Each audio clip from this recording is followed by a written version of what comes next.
Students आज हम समझेंगे कि काइनेटिक एनर्जी क्या होती है। यानी एनर्जी बेसिकली हम ये कहते हैं कि किसी बॉडी में वर्क करने की सलाहियत का नाम है। अब काइनेटिक एनर्जी का ताल्लुक होगा किसी बॉडी में वर्क करने की सलाहियत आ जाना मोशन से, यानी मोशन की वजह से किसी बॉडी में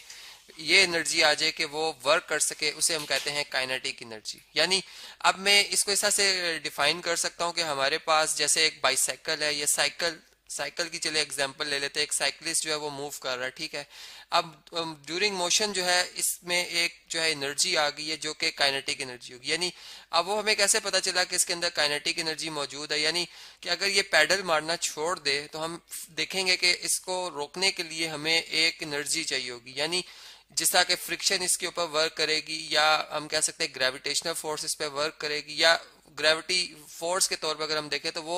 इसे जब तक इस पे अप्लाई नहीं होगी ये नहीं रुकेगा। मतलब कि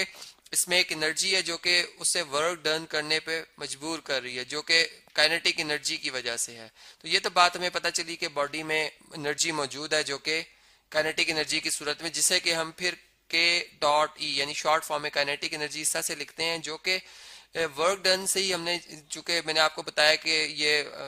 इसको रिजम्बल किया गया है, फिर तो हम इसे जॉल्स में मेजर करते हैं, ठीक है। यानी जॉल्स में, जैसे वर्क डन को हम जॉल्स में मेजर करते हैं या न्यूटन मीटर में, इसी तरह एनर्जी को भी न्यूटन मीटर में या जॉल्स में मेजर करते हैं। और प्लस ये भी हमारे पास एक स्केलर क्वांटिटी होती है, यानी ये वेक्टर क्वांटिटी नहीं होती। अब इस तरह से कि अगर इसका एक फार्मूला हमने ड्राइव करना हो कि किस तरह से काइनेटिक एनर्जी को हम मैथमेटिकली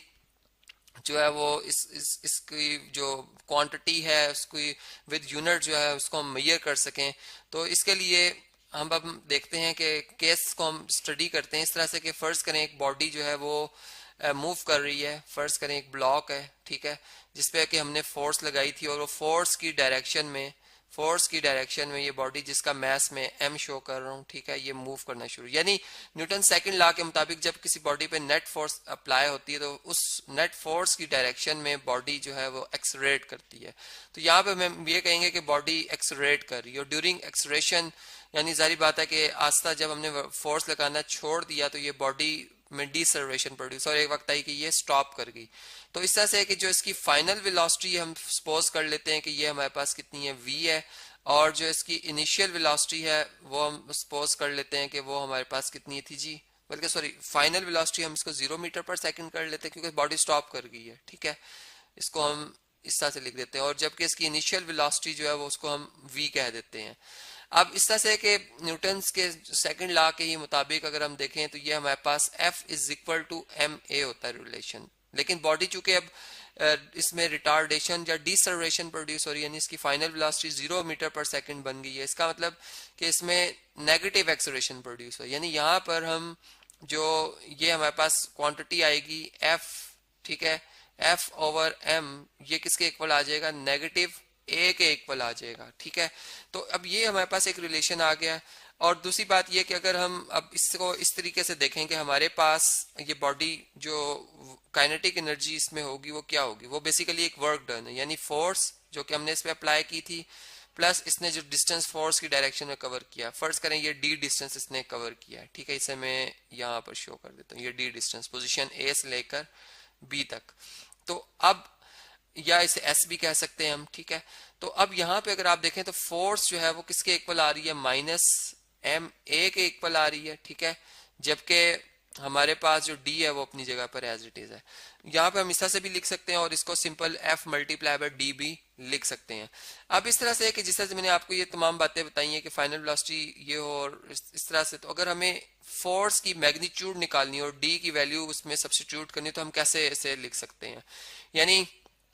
अब मैं यूं कह सकता हूं कि हमारे पास अगर हम थर्ड इक्वेशन ऑफ मोशन को इस्तेमाल करें, यानी जिसमें हमने पढ़ा था 2as is equal to vf square minus vi square, यानी एक स्ट्रेट पाथ पे अगर बॉडी यूनिफॉर्म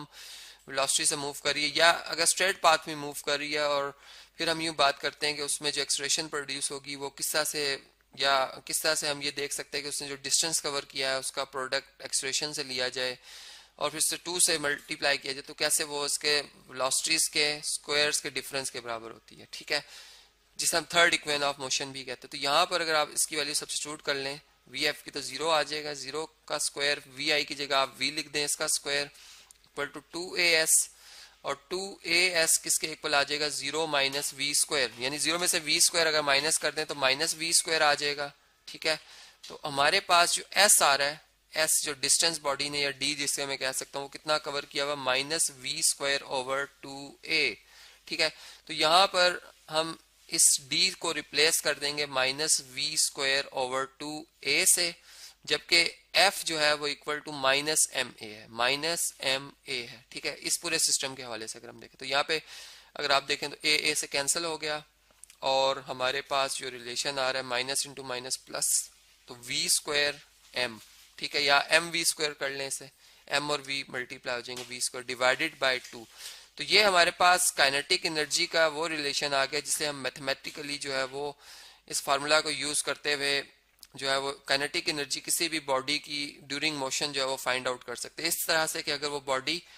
में हमने फोर्स लगा दी, ठीक है, वो ड्यूरिंग मोशन उसके अंदर एक एनर्जी मौजूद थी जिसने कि उसको ए पोजीशन से बी पोजीशन तक मूव कराया। अब वो कितनी थी उसकी अमाउंट, क्योंकि उसमें हमने इनिशियल वेलोसिटी वी ले ली और फाइनल 0, तो फिर हमें उसमें एक्सेलरेशन पता चली जो डिसेलरेशन थी, वो सारी वैल्यूज अगर हम इसमें सब्स्टिट्यूट करते तो फिर हमें वो टोटल काइनेटिक एनर्जी इस बॉडी की जो कि ए पोजीशन से बी पोजीशन तक उसको लाने में उसके काम आती रही है, वो हम इधर मैयर कर सकते हैं जो कि जॉल्स में मैयर होगी।